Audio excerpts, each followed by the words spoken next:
Electrification, digitization, and autonomous driving are changing the commercial vehicle industry. The transformation of the sector towards zero emission vehicles encompasses not only the drivetrains but also the business and financing models. Experts across different industries have high expectations for the transport as a service sector. Hello, everyone. Welcome to the Analytics Insight podcast, where we talk about the ever evolving tech space. And I'm your host, Priya Dialani. Now, transportation or transport as a service may be most familiar in the consumer market through companies like Uber and Lyft.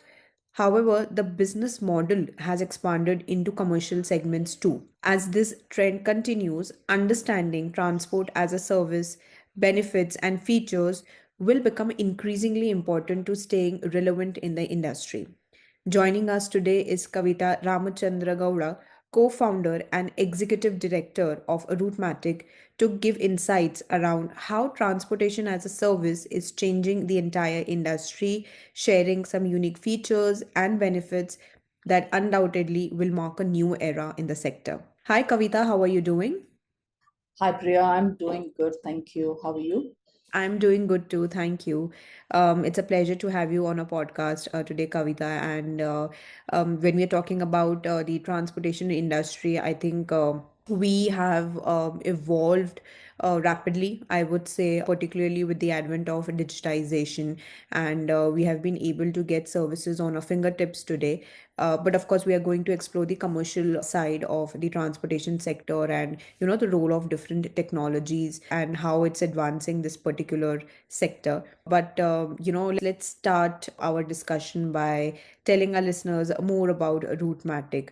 So, I mean, can you take us through the evolution of the company? Because Rootmatic was purely a SaaS platform in 2013, and now it has, evolved to a transport as a service in 2018. So, if you could help us understand the entire journey and how you were able to navigate the near complete shutdown during COVID-19.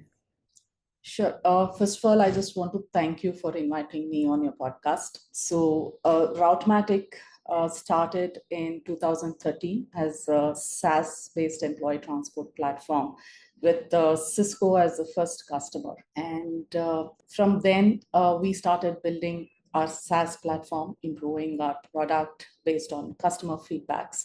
And in 2018, one of our customers said, "Why not, give us fleet as well, because that way there's going to be a check and balance. Everything is on technology." So that's when in 2018 we started fleet or TaaS, transport as a service, with Infosys as our first fleet customer. And then unfortunately COVID hit us, and it was like a world pressed pause, and Commute just vanished, and it felt like someone had turned off gravity from our entire business.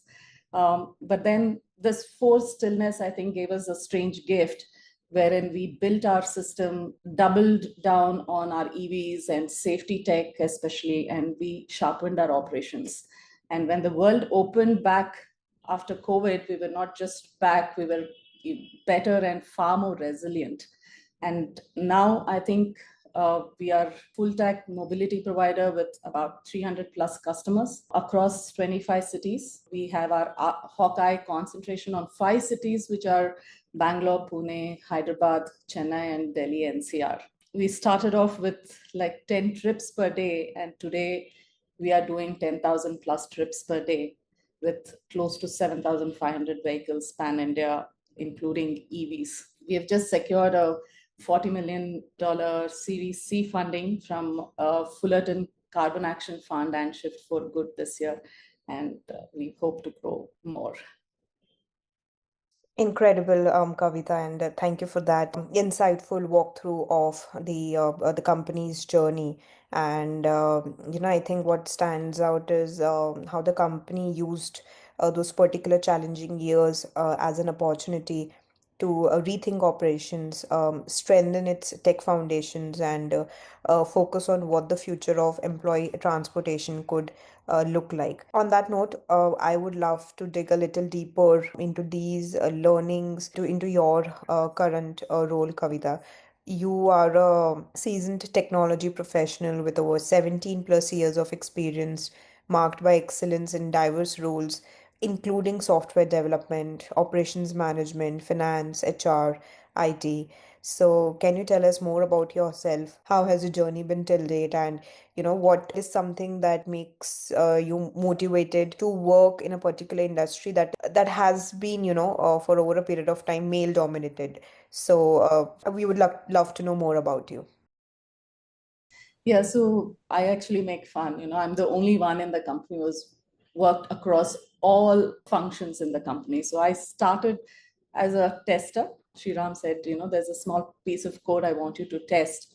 And that's how I started off at Routematic. And with that, I took over the coding myself. And started coding. And then when we started Cisco, there was no one to do ground operations. So I just jumped into that. So I was taking care of ground operations and support at that time. And in 2014, our finance person left, and there goes everybody just looked at me.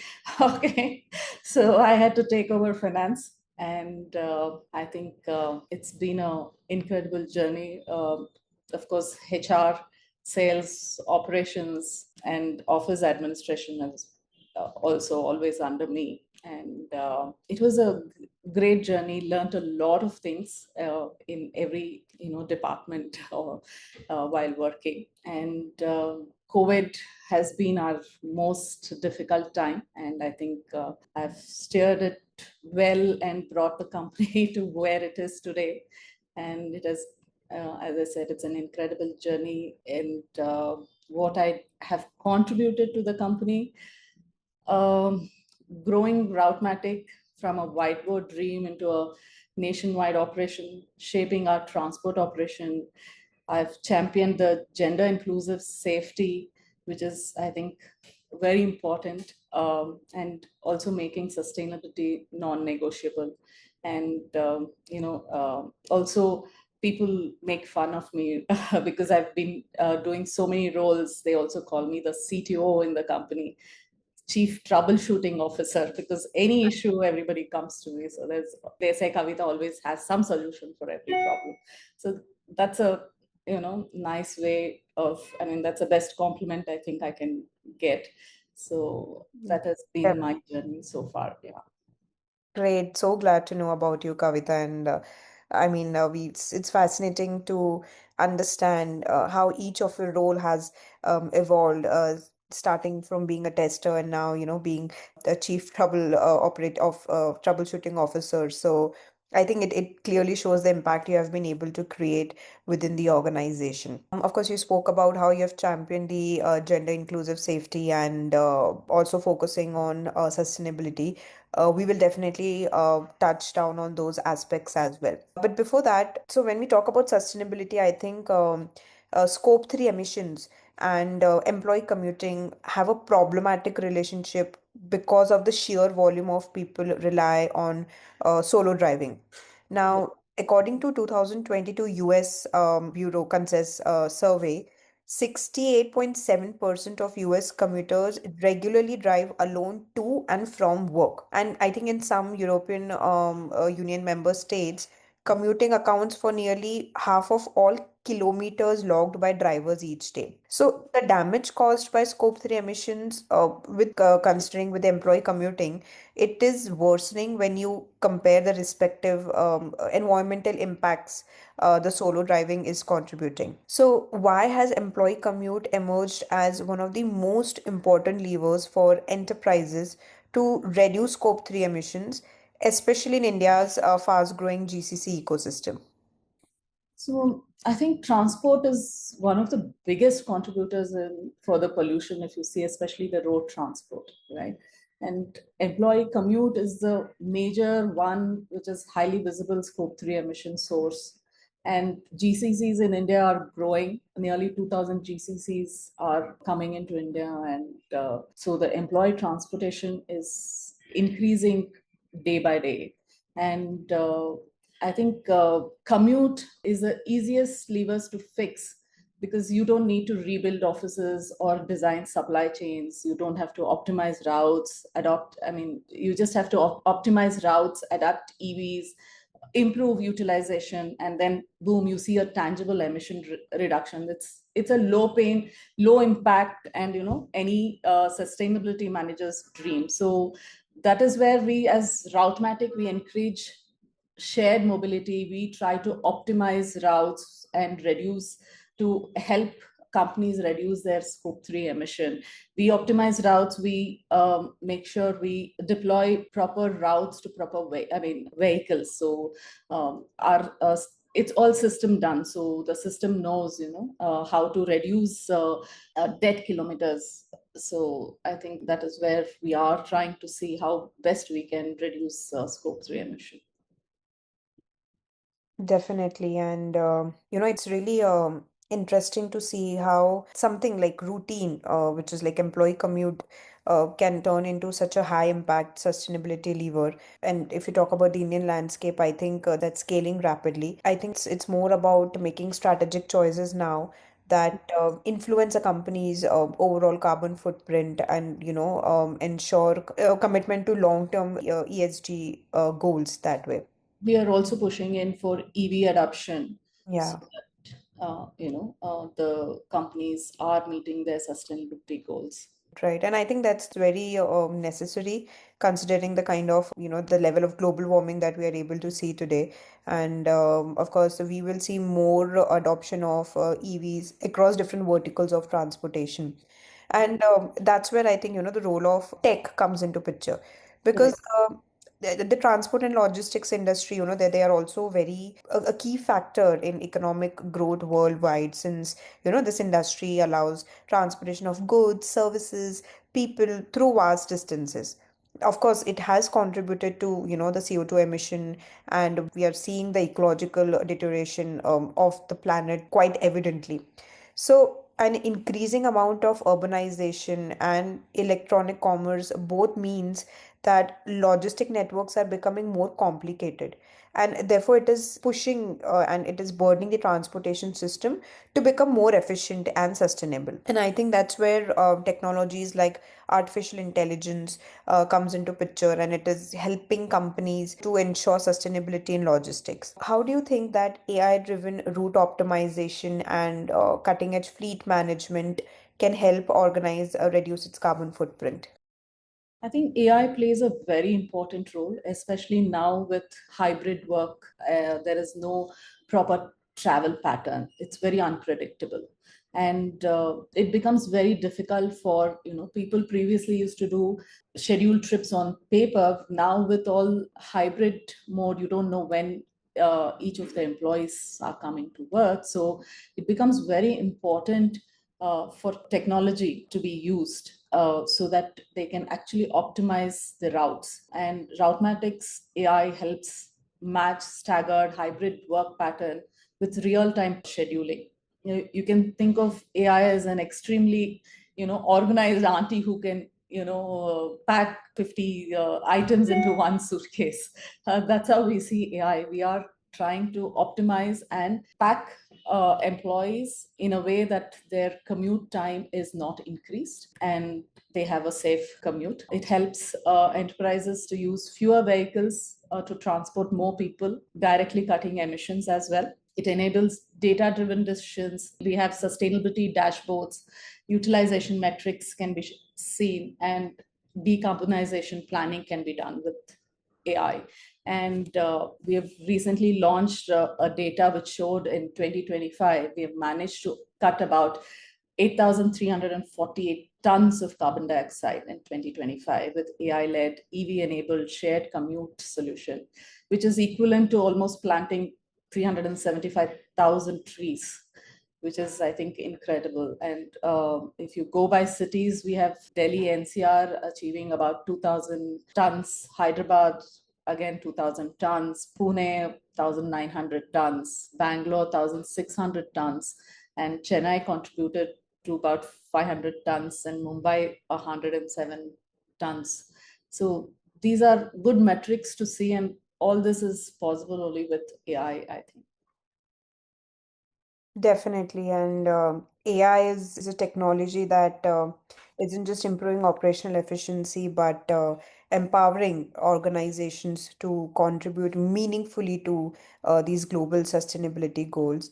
And I think with the data visibility that you get with AI, because companies can then actually measure their fleet's carbon impact in real time, and they can take faster and more informed actions. So it's no longer guesswork now. With cutting edge fleet management solutions, it's more like you're taking a measurable progress. And I think this shift also opens up a new mindset for businesses that sustainability isn't just a trade-off; it's an operational advantage, and AI is essentially bridging that gap. With that, let's take a step further, and where we spoke about the gender inclusive transport looks like in practice. Because see, when we talk about public transport, isn't a viable option at night. So sometimes you need to save up for car sharing. Now, what if a stroller or a disability or injury turns a simple trip across town into hours of planning to map out curb cuts, ramps, or safe crossings? Now, while anyone can experience exclusion when urban environments fail to accommodate their needs, women, girls, or gender diverse people and other marginalized groups are somehow, affected disproportionately. Perhaps unsurprisingly, our mobility systems are not neutral. They sometimes do reflect the existing social inequalities. And as cities work to overcome these barriers and become more inclusive and sustainable, ensuring gender equality in urban mobility is also pretty much essential. So, what are your thoughts and views on this gender inclusive transportation, and where do you think we are still falling short? I think gender inclusive transport is very important, especially, I mean, when women are trying to apply for jobs, the moment they know their transport is taken care of and it is safe transport, both them, including and their family, are at ease, to send them to work or for them to apply for jobs, even if it is late nights, and that is very important. And I think as a woman leader, I totally encourage the safety features in our product. And I mean, we need to have dedicated safety features where we have real-time monitoring and trip tracking, the SOS alerts, safe drop confirmations. We should have, we make sure we have verified trained drivers. We have weekly training for drivers to make sure they take employee transport very seriously and drop the employees safely back to their homes. And also having route visibility. And I think predictable routing is very important, so women employees are left uncertain or isolated, in any commute points. And real-time monitoring makes a very big difference in all this, and makes at least the women traveling, they know if someone is tracking, and until they reach. And they're also, we are confirming their safe drop. It makes a big difference for them when coming to work. I think on the whole, large number of women across India face gaps such as late night commute and last mile connectivity, availability of trained female drivers. Female drivers, I think, is something we are missing right now. It's the biggest gap I feel. We need to encourage more female drivers to be there. I'm actually proud to say in NCR, we have one of our Routematic female drivers who actually does the maximum number of trips per day. And that is a really good thing. And I think corporates need to treat transport as a core DI investment and not just an operational checkbox. And this will definitely encourage more women to apply for jobs and get get back to work. Yeah, agree with you, Kavita. And I think when we talk about gender inclusive, I think it's not just about adding safety features. It's more like you need to rethink the entire user journey with more empathy and lived experiences in mind. And I think, like despite the progress, as you rightly said, there are still gaps, and we need that constant monitoring and ensuring that safety measures translate into more real world confidence for women and other groups if we are talking about. Now, building on that, while we're talking about, gender inclusive, I think the commercial fleet safety, I think doesn't get enough attention because the annual accident rate for commercial fleets is approximately 20%, and accidents cause some of the most costly workplace injuries for fleets. So while the danger of losing anyone is enough of a motivation to make the commute fleet safety a priority, there are many other reasons to build a culture of safety. Uh, Yes. in addition to protecting the bottom line, I think companies with strong safety cultures usually have lower employee turnover, better morale, and increased engagement. And I think they also enjoy good reputations as well. So, what role does safety or trip predictability or the real-time monitoring, like we discussed, play in shaping the workplace culture and performances? I think it plays a very big role. Safety is the first and foremost. I think it's not just for women, for every employee, I think. So, I mean, that is where, we put in a lot of effort to build our safety features in our software. And also, we have deployed, every city we have about few vehicles as emergency vehicles, ERT vehicles is what we call them, along with a security guard, just in case there is any vehicle at any time. It's not just for night transport, even during day. So if any vehicle has any issues, we can deploy them immediately. So there is a security guard as well in case there are female employees, or for that matter, any issue that has happened. So they can immediately rescue and move them to their homes or hospital, depending on what the situation is. So safety is, I think, the topmost priority, and I think that should be the topmost priority for everyone. Definitely, and it is definitely important because when employees feel secure and supported, they feel more confident in the systems around them, and their performance naturally elevates. So I think of course, when reliability becomes a part of the DNA of the commute operations, I think it directly translates to trust both internally among employees and also externally with customers. And I think this alignment between people, processes, and technologies is really what driving sustainable performance. So, having said that, I think we have kind of discussed a lot of things about the sustainability aspect of commute transportation, and we have discussed the role of AI as well, and how it is reshaping we move, commute, and deliver. So, one last question for you, Kavita. What are your views on the future of commuting and tech integration? I think tech is the future for commuting. We have, I think it's going to be AI driven and autonomous vehicles. I think we will have high EV penetration. We are aiming about at Routematic, we're aiming to get to about 25 to 30% of Routematic fleet to be EVs, which is in line with the requirements of our clients. I think tech is going to help with predictive demand planning based on hybrid attendance and weather conditions. And commuting will become more personalized, sustainable, and data driven going forward. And I think if you see the traffic now, we don't want to be those driving machines on our daily commute. I think we would like to be driven by machines, those that are sustainable, tech enabled, safe, and reliable, which is very important. And that is what Routematic's vision for the future commuting is. And I think we are on the way there. Uh,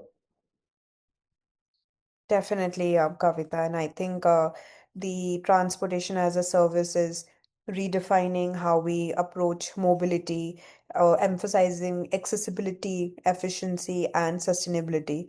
And by moving away from a personal vehicle ownership to more shared on-demand services, the industry has a potential to transform the entire urban transportation and reducing the environmental impact and alongside improve the quality of life in cities worldwide. I think that's important. And when we are providing such transportation that is tailored to the diverse needs of individuals in this modern world, I think the future we can see where mobility is pretty much simplified. Well, thank you so much, Kavita, for taking out the time and effort to be on a podcast today and, helping us understand that having automation, AI, and data-driven insights, it's reshaping not just convenience, but also safety, sustainability, and long-term urban planning. And the entire shift is not just technological, it's also behavioral. And I think when we combined technology and empathy, I think we are clearly stepping up to meet the expectations of the commuters today that want more seamless and smooth journeys. Thank you so much, Kavita. It was lovely chatting with you. Thank you so much. Thanks again for having me over. It was really nice talking to you. Thank you. Thank you so much, Kavita. So, this is for our listeners. I hope you enjoyed today's discussion on the role of technology in transportation, how transportation as a service is evolving with key focus on safety and sustainability.